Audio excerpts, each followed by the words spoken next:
Hi viewers welcome to our channel. Aghori తెలిసిందే తెలంగాణలో చాలా హల్చల్ చేసిన తర్వాత పోలీసులు ఆమెను మహారాష్ట్ర పంపించేశారు. మహారాష్ట్ర నుంచి మళ్ళీ ఏపీలో వెళ్ళి అక్కడ కాస్త హంగామా చేసింది. మళ్ళీ ఇప్పుడు తెలంగాణకి రిటర్న్ అయింది. శంషాబాద్ హనుమాన్ టెంపుల్ని దర్శించుకోవడం, అక్కడ విజువల్స్ అన్ని కూడా వైరల్ అవుతున్నాయి. అంటే పోలీసులు ఆమెని కారు నుంచి కూడా దిగనివ్వలేదు, కారులోనే నిర్బంధించేశారు. సో మళ్ళీ తెలంగాణకి రావడం వల్ల హాట్ టాపిక్గా మారిపోయింది. ఇప్పుడు ఇదే అంశం మీద డిస్కస్ చేయడానికి ప్రజెంట్ మనతో పాటు జగదేవ్ గారు సీనియర్ జర్నలిస్ట్, వారితో ఒకసారి మాట్లాడదాం. సో నమస్కారం సార్. మరోసారి తెలంగాణకు అఘోరి వచ్చింది. అంటే హనుమాన్ టెంపుల్ ఆ మధ్య కాస్త ధ్వంసమైంది కదా, దాన్ని చూడడానికి పరిశీలించడానికి రావడం జరిగింది. సో అక్కడ కూడా మళ్ళీ లా అండ్ ఆర్డర్ ఇష్యూస్ ఏమన్నా వస్తుందేమో, ఏమైనా ఆత్మార్పణ చేసుకుంటుందేమో అన్న ఒక భయంతో పోలీసులు కూడా ఆమెను రానివ్వలేదు. సో కారులోనే అలా ఉంచేశారు, తర్వాత పంపించేసినట్టుగా వార్తలు అయితే వినిపిస్తున్నాయి. సార్ ఏం చెప్తారు సార్ ఇష్యూ గురించి? అసలు ఆమె వస్తే ప్రాబ్లం ఏంటి? అదే సార్, ఆత్మార్పణ చేసుకుంటానంటుంది. ఆవిడ ఎందుకు అంటుంది ఆత్మార్పణ చేసుకుంటానని? టెంపుల్లోకి ఎలా చేయకపోతే కదా చేసుకుంటాను అంటున్నారు. లేదు, అంతకుముందు ముత్యాలమ్మ టెంపుల్ దగ్గర ఆత్మార్పణ చేసుకుంటాను నేను, ఇక్కడ ఇదైపోయింది అని చెప్పేసి ఆమె అనౌన్స్ చేశారు. అప్పుడు పోలీసులు అబ్జర్వ్ చేసి మహారాష్ట్ర పంపించారు. ముత్యాలమ్మ టెంపుల్ విషయంలో ఎవరూ స్పందించట్లేదు, ఎవరూ పట్టించుకోవట్లేదు. ఎంత జరుగుతున్నా నిమ్మకు నీరెత్తినట్టున్నారు. ప్రభుత్వం కానీ ప్రతిపక్షాలు కానీ ఎవ్వరూ మాట్లాడట్లేదు. ఎవ్వరికి సనాతన ధర్మం అంటే చులకన అయిపోయిందనో లేక రకరకాలుగా మాట్లాడుతూ ఆవిడ ఏదో చేసుకుంది. అయితే ఫస్ట్ థింగ్ నేను అనుకోవడం, ఆవిడ అఘోరి అంటేనే దేన్ని అన్నిటినీ త్యజించడం, విడిచిపెట్టడం. సో బంధాలు కానీ వస్త్రాలు కానీ ఏమీ ఉండవు. నిజంగా పోనీ అలాగని వీళ్ళ ఎవరికైనా ఇబ్బంది పెడుతున్నారు ఆవిడ. నెక్స్ట్ సోకాళ్ళు చాలామంది వేసే పిచ్చి పిచ్చి డ్రెస్సుల కన్నా అలాగే ఏమి లేకపోవడం ఆవిడ అలాగే ఉందిగా, దానివల్ల ఎవరికి ప్రాబ్లం? నెక్స్ట్ ఆవిడ ఏమి రోడ్డు మీదకి వచ్చి హల్చల్ చేస్తున్నారా? పోనీ అలాగని మతిస్థిమితం లేని ఆవిడ కాదు కదా.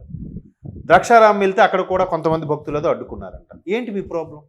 సరే, ఇంకో దగ్గరికి వెళ్తే వాళ్ళు ఎవరో ఇట్లా వద్దమ్మా కొద్దిగా ఇబ్బంది చూసే వాళ్ళు ఇబ్బంది పడుతున్నారు అని చెప్పి ఎర్ర వస్త్రం కప్పి అది తీసుకెళ్ళారు. అలా చేయండి అమ్మ, మాకు ఇక్కడ ఇది ఇబ్బందిగా ఉంటుంది, మీరు జనసంచారంలో ఉండాల్సింది కాదు, అఘోరీలు అంటే వేరేలా ఉంటుంది, ఇక్కడ కొద్దిగా ఇబ్బంది పడతారేమో, పిల్లలు లాంటి వాళ్ళు పిల్లలు ఆడవాళ్ళు ఇబ్బంది పడతారేమో, మీరు ఇలా రండి. అది పద్ధతి కదా, ఎందుకు అడ్డుకోవడం?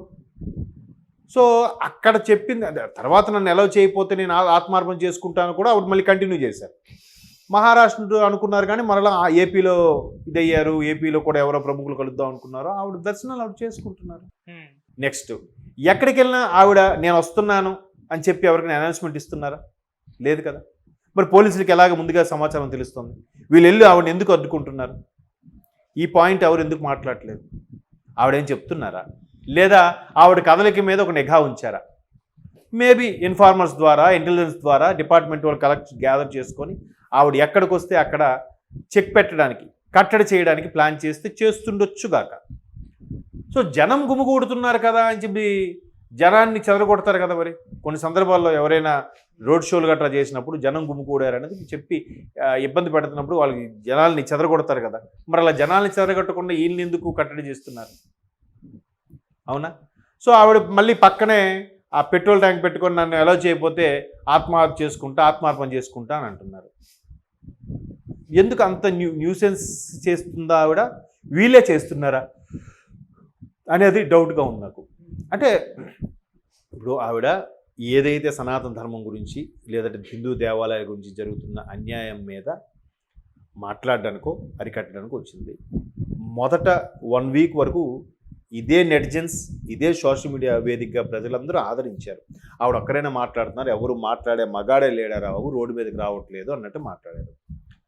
సో నెక్స్ట్ డే ఆవిడ ఎప్పుడైతే అక్కడ ఆంధ్రాలో ద్రాక్షారామం టెంపుల్కి వెళ్లకుండా అడ్డుకున్నారని అన్నారో, ఇంకప్పటి నుంచి యాంటీ ఎక్కువైపోయింది. ఈవిడ అఘోరి కాదు, ఓ దొంగ స్వామి, ఆ స్వామి, ఈ స్వామి, ఈ ఆ బాబాయి, ఇలా. అసలు నిజంగా ఆవిడ ఆ తలంపుంటే ఈపాటికి ఎప్పుడో అఘోరిగా మారిన వ్యక్తి ఈపాటికి ఒక ఆశ్రమం పెట్టేసి ఉండేదిగా, కొన్ని 100 ఎకరాల కబ్జా చేసేసి ఉండేదిగా, వాళ్ళని వీళ్ళని పిలిపించుకొని పాద పూజ కింద దర్శనం కింద పెట్టుకునేదిగా. అలా ఏం చేయట్లేదు. నిజంగా అది ఏదైనా ఉంటే ఇప్పుడు మన మీడియా కూడా, సోషల్ మీడియా కూడా చాలా ఉధృతంగా ఉంది కాబట్టి ఇన్వెస్టిగేటివ్ జర్నలిజం అని ఇప్పటి నుంచో ఉన్నదే, దాన్ని సీక్రెట్గా ఆపరేషన్ చేసి ఆమె ఏంటి, ఆమె మూలాలు ఏంటి, ఆమె పుట్టుపూర్వోత్తరాలు ఏంటి అని ఉత్సాహంగా ఎవరి ముందు వేసేద్దామా, ఎవరి ముందు టెలికాస్ట్ చేసేద్దామా అని ఉన్నారు కదా. మరి వాళ్ళు ఎవరైనా టెలికాస్ట్ చేసి ఆమె గురించి బ్యాడ్గా లేదా ఆమె యొక్క పుట్టుపూర్వోత్తరాల గురించి చెత్తగా ఎవరైనా విషయం సేకరించారా, లేదంటే ఎవరి దగ్గర ఇన్ఫర్మేషన్ ఉందా? బ్యాడ్ రిపోర్ట్ ఏమైనా ఉంటే సరే ఈవిడ అట్టోడదు. కానీ ఎందుకు సంవాట్ జనాలకి ఏంటంటే కొత్త ఒక వింత అన్నట్టు వచ్చేసరికి అందరూ ఏంటి ఏంటి ఎగబడి చూసేవాళ్ళే. ఇవాళ రేపు యాక్సిడెంట్ జరిగితే అక్కడ దిగే పడ్డాడని సెల్ఫీలు దిగే వాళ్ళే తప్ప ఆయనకి చేతి సాయం అందించేవాళ్ళు లేరు. మొన్న కూడా ఒక తల్లి కొడుకు రోడ్డు దాటుతుంటే, కొడుకు పెద్దవాడే 22 years 23 years అంట, సడన్గా వచ్చి ఆటోను ఏదో వ్యాను గుద్దుకు వెళ్ళిపోయిందంట. పాటలో పడిపోయి తలకు తగిలేసింది. ఆ అబ్బాయికి ఇలా తిరగేసే లోపే అందరూ బాబు రెండే సాయం పట్టంటే ఎవరు ఫోటోలు తీస్తున్నారు కానీ సాయం రావట్లేదంట. అక్కడే ఆ కుమారుడు చనిపోయాడు. సో అటువంటి సొసైటీ నడుస్తుంది ఇప్పుడు మనకి. ఏ ఒక్కరిని తప్పు పట్టే ఉద్దేశం కాదు, అలాగే ఏ ఒక్కరికి అందరూ కామన్ సెన్స్ ఉందా అని అనుకోలేదు. ఇవాళ రేపు పెద్ద డిఫెక్ట్ ఏంటంటే జనాలకి కామన్ సెన్స్ అది లేదు. సో ఇప్పుడు కొత్తగా వచ్చిన ఏంటిది అగోరు వచ్చిందట, ఏంటంటే అక్కడేదో ఇదైందట, ఏంటంటే ఇట్లా ఆశ్చర్యంగా చూసి వెళ్ళే వాళ్ళే తప్ప అయ్యో వాడు కష్టాలు ఉన్నాడు, లేకపోతే ఆవిడ ఎందుకు ఏ పర్పస్లో ఆవిడ ధర్నా చేస్తానంటుంది, ఏ పర్పస్లో ఆవిడ పెట్రోల్ పోసుకుంటానంటుంది అని ఎవరైనా ఒక్కసారైనా ఆలోచిస్తున్నాను? లేదు. 4 గోడల మధ్యన కూర్చొని ఫోన్లో ఇలా తిప్పుకుంటూ కింద కామెంట్స్ మాత్రం పెట్టేస్తాం. కామెంట్స్ పెట్టండి, మీరు చెయ్యరు, చేసే వాళ్ళని కూడా ఎంకరేజ్ చేయరు. అంటే ఆమె పబ్లిసిటీ కోసం ఎక్కువగా చేస్తుందనే నరేషన్ జనంలోకి బాగా వెళ్ళిపోయింది. ఎందుకు వెళ్ళింది అదే నేను అంటున్నాను.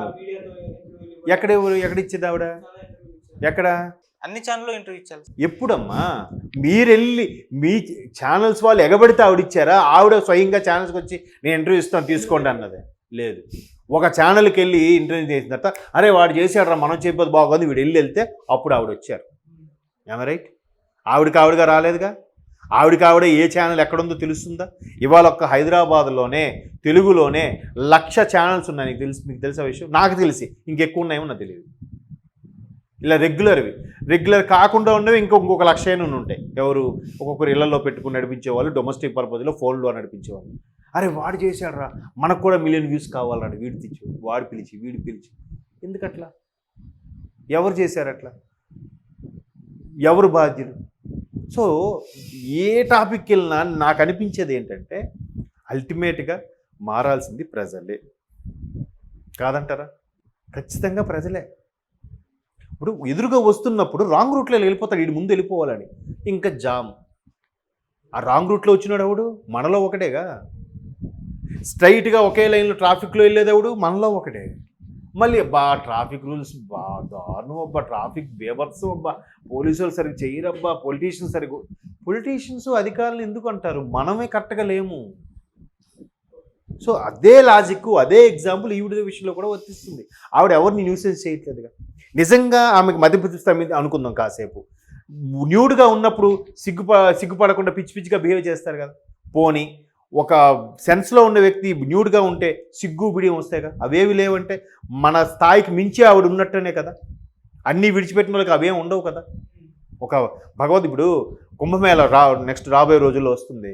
కుంభమేళకు చూడండి అఘోరులు ఎలా వస్తారు. కనీసం అంటే ఈవిడ వాళ్ళ స్థాయి కాకపోయినా వాళ్ళ దగ్గరికి వెళ్ళి ట్రైనింగ్ అయ్యొచ్చో, దీక్ష తీసుకోనో, గురుదీక్ష తీసుకొని వచ్చిండొచ్చు కదా. మధ్యలో వాళ్ళు వస్తుంటారు వెళ్తుంటారు చాలామంది. ఆ మధ్యన రామలక్ష్మణులు స్టంట్ మాస్టర్లు వాళ్ళు కూడా ఒక ఛానల్ పెట్టి ఇట్లాగే ఒక బోలే బాబా అని ఒక చిన్న యంగ్ మహా అయితే ఆయనకు ఒక 28-29 ఉంటే చిన్న ఆయన జస్ట్ ఏదో వాళ్ళ గురువు ఏదో కార్యం చెప్పారు, ఆ కార్యం నెరవేర్చడానికి వచ్చారు. ఒక 4 రోజులు ఉన్నాడు, మళ్ళీ వెళ్ళిపోయాడు. ఎక్కడికి వెళ్ళాడో తెలియదు. అట్లా వచ్చి వెళ్తుంటారు కొంతమంది, వేరేగా సంచరిస్తుంటారు. అలా అనుకోవచ్చు కదా. ఒకవేళ అలా కాకపోతే ఆవిడ నిజంగా క్రియేట్ చేసి అలా ఇబ్బంది పడకుంటే ఇప్పటికీ మన వాళ్ళు లాగేస్తారు కదబ్బా. అదంట ఇదంటే వాళ్ళ ఊరు కూడా వెళ్ళారుగా, వాళ్ళ తల్లిదండ్రులకు కూడా వెళ్ళారుగా మరి. సో ఇప్పుడు ఆ తల్లిదండ్రులు ఇబ్బంది పడుతున్నారు, వాళ్ళు ఏం చేస్తారు? కాబట్టి ఆవిడ అమ్మ మీరు ఇలా ఉంది, లేదా మీరు ఒక వస్తువుని ఒప్పుకోండి, లేదంటే ఇబ్బంది అది చెప్పే రీతిలో చెప్తే ఎవరైనా వింటారు. లేదా మీరు పర్టికులర్ సమయం చెప్పండి, ఆ టైంలో దేవాలయం మీకోసం సెపరేట్గా మీకు దర్శనం చేపిస్తాం, అయిపోయింది కదా. ఎందుకు న్యూస్ మీరు రావద్దు, మీరు వస్తే మాకు ఇబ్బంది అవుతుంది అంటే ఎవరికైనా కోపం వస్తుంది. అది ముందు మానుకోవాలి. ఆవిడ వస్తే నష్టం ఏంటి? ఇప్పుడు కుంభమేళాకు వస్తారు, వాళ్ళు ఎవరైనా ఆపుతారా? ఇక్కడ కుంభమేళా అంటే ఏషియాలో కాదు, నాకు తెలిసి వరల్డ్లోనే ది బిగ్గెస్ట్ మేళా ఏదైనా ఉందంటే కుంభమేళా. తర్వాత ఇండియాలోనే బిగ్గెస్ట్ మేళా ఏదో తెలుసా మీకు? సమ్మక్క సారలమ్మ జాతర. మరి అలాంటి దగ్గర కూడా కొంతమంది వస్తుంటారు, సాధువులు, అఘోరీలు. ఎవరైనా అబ్జెక్ట్ చేస్తారు? ఏం మరి?